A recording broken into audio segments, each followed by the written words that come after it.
Hi everybody, my name is Eda, and today I'll tell you about a part of a bigger project called Can We Measure Depression that is done in collaboration of Faculty of Electrical Engineering and Computing and University Psychiatric Hospital Vrapče.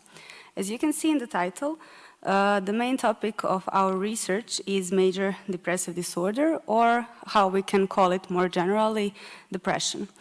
If we look at the numbers at the slide, you can notice that there are a lot of people currently suffering from this disorder. To be more precise, this is the third disease for years lived with a disability, right behind back pain and headache. So we could say that MDD is becoming one of the key issues in healthcare.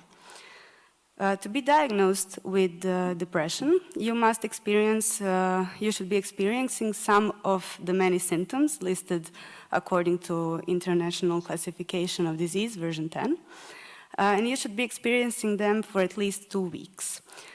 Since there are a lot of symptoms indicating depressive disorder, there are actually over 200 unique combinations of symptoms a patient could be experiencing to be diagnosed with MDD. So we could say that there is no unique clinical presentation. Another thing is that all of these symptoms that are connected to depression can also occur in other psychiatric conditions. So for diagnostics, doctors usually use conversation with the patient, and they use various psychiatric assessment scales. Here is one example of this scale. So this is Hamilton Depression Rating Scale, where the patient and the doctor, they try to evaluate patient's symptoms. And if you check the questions, you can notice that these can be quite subjective. So what we want to do in our research is we want to find new objective way to evaluate these symptoms. We want to find new objective biomarkers. And that's why we call this project more generally, Can We Measure Depression? So we are trying to find biomarkers to measure it. Our final goal in this project is to create a clinical decision support system, which would help doctors in diagnostics of affective disorders and which would help in providing individual treatments for patients. So how do we do it? We are using EEG signals, not only because of their obvious good sides, such as that it's non-invasive, that it's not expensive, and so on.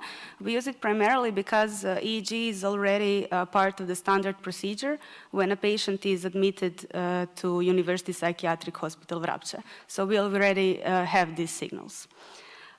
They use it in the hospital clinically to detect whether a person is showing a change in their behavior due to psychological issues or due to some of the other following groups of pathology, such as tumors or damage to brain tissue, sleep disorders, epilepsy, and so on. So, what do we do in 4 simple steps? First step, we have to gather the data somehow. Next step is to clean the data, to remove the artifacts. Third step is extracting features from EEG signals. And the last step is using these features to classify them using machine learning methods. So for the acquisition, we did a steady-state EEG that lasted 10 to 15 minutes. We used 19 EEG channels, and our database consists of over 300 recordings, but you'll see later we didn't use all of them. For processing, we did a bandpass filter. You can see the images of the signal before and after filtering. And we also used independent component analysis to classify components by their source. And we decided to only keep those components whose source was brain activity. The next step was extracting features. So we extracted these 5 features. They were wavelet energy, absolute and relative power, spectral centroid, and wavelet entropy. We chose those features because some other research papers already showed some good results with them. And we extracted them for 5 frequency bands that corresponded to characteristic brain rhythms, so for delta, theta, alpha, beta, and gamma waves. We ended up extracting those features for each of the 19 EEG channels, and we ended up having 475 unique features for each EEG recording. Our data set that we used later for classifying had only 15 healthy subjects versus 15 NDD subjects that were age and sex matched. And why so little? Because we wanted to only use those patients who suffered only from NDD and didn't have any other comorbidities. So to have the best possible representation. So these are the first results after training and validating on various machine learning models. The highest accuracy was around 76%. So we misclassified 7 out of 30 subjects. And we asked ourselves, do we actually need all of those 475 features? Maybe some of them are not necessary, and maybe some of them have more significance. So we did sequential feature selection to select the best possible features. And we ended up with these 4. So you can see that these 4 features were located on the FP1, FP2, CZ, and PZ channels. And you can also notice that out of these 4 features, 3 of them were spectral centroids. And after retraining our models and revalidating them, we had an increase in accuracy in all of them. So now the highest scoring accuracy was 86%, which meant we only misclassified 4 out of 30 subjects.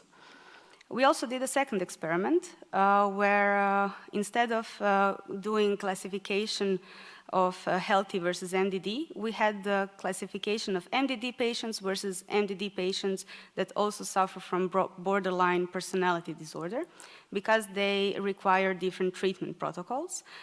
We used the same methodology that was explained earlier, and as results, after training, the models could not differentiate between these 2 sets, which means that in terms of the methods and data used, there was no significant difference in the EEG signal. As a conclusion, and what are we going to do in our future work? So we showed there's a measurable difference between healthy and depressed people. But what we want to do, instead of correlating new biomarkers, new potential biomarkers with diagnosis, we want to correlate them with the symptoms of the patients. Also, we want to make our sample size much larger. 30 patients is not a lot. And also we started already examining some other features and other classification methods, but this is still work in progress. So that's it from me. If there are any questions, I'm open for them now.